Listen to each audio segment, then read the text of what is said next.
Hai teman-teman, dalam video ini kami akan mengungkap legenda dan mitos seputar 5 makhluk mitos yang benar-benar menakutkan dari belahan atau berbagai dunia. Nah guys, sebelum lanjut ke pembahasannya, kalian jangan lupa klik dulu tombol subscribe, like, dan komen. Chupacabra. Guys, pernah gak dengar makhluk satu ini, Chupacabra, yang mengancam? Chupacabra adalah legenda dari Amerika Latin.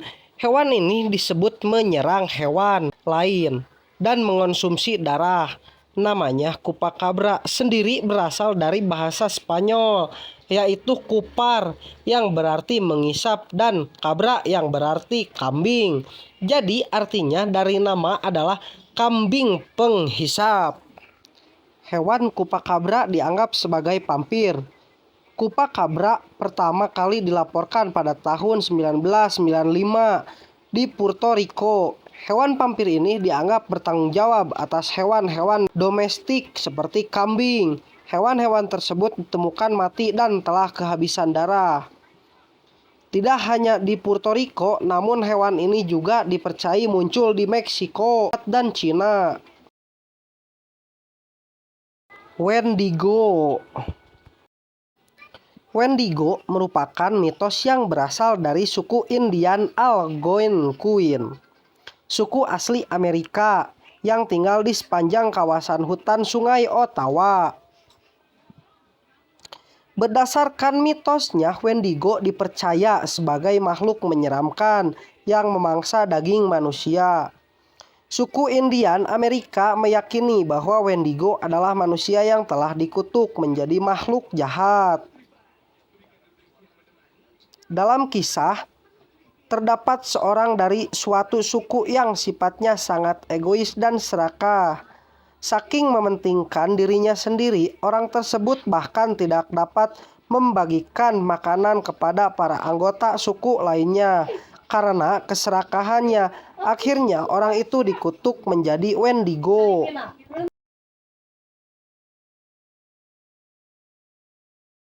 Banshee.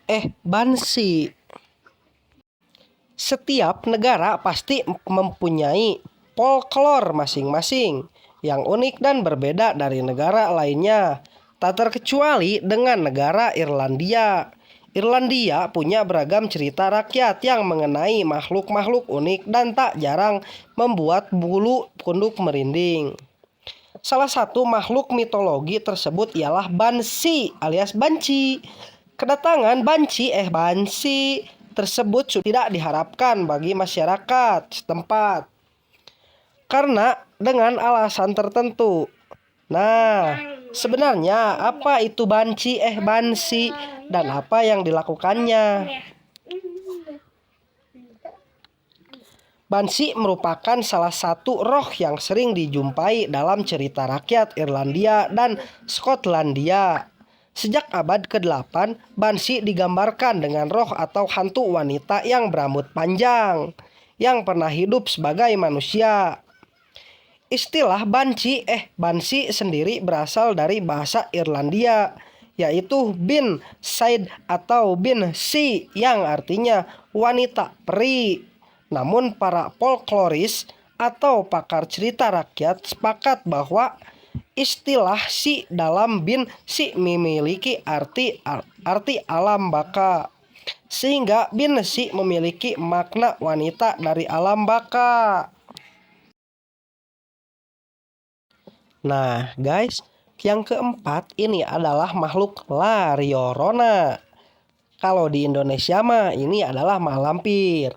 Hantu paling menyeramkan malampir itu ya guys ya. La Llorona. Dalam cerita rakyat Amerika Latin, khususnya Meksiko, mengisahkan misteri seorang hantu wanita.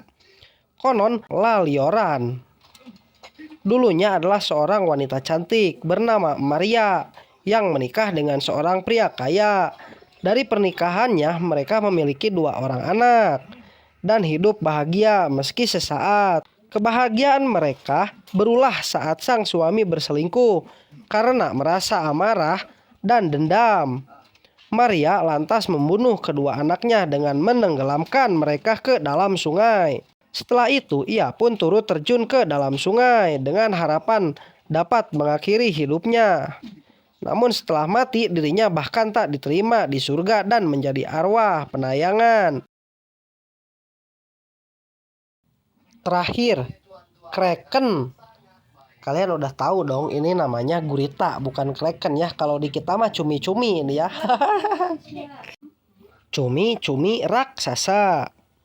Sekitar tahun 1250, laporan lain tentang kraken didokumentasikan dalam karya ilmiah Norwegia Konungsskogja. Dikatakan bahwa mereka hanya ada dua karena tidak dapat berproduksi dan akan membutuhkan begitu banyak makanan sehingga tidak dapat bertahan hidup dalam waktu lama. Laporan itu selanjutnya menggambarkan kebiasaan makan kraken, mengklaim bahwa ia akan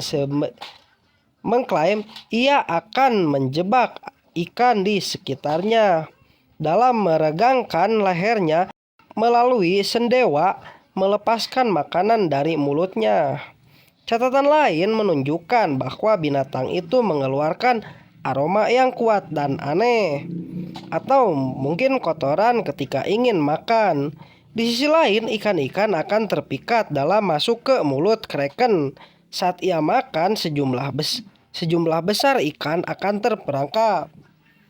Oleh sebab itu, ikan yang berkumpul secara tiba-tiba diyakini sebagai tanda peringatan bagi para pelaut untuk pindah dari suatu daerah dengan cepat supaya mereka tidak menjadi korban kraken.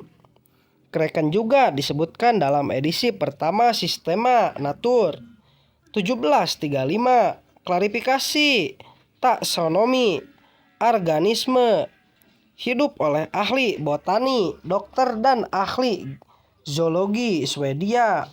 Dia mengklarifikasi kraken sebagai cephalopoda.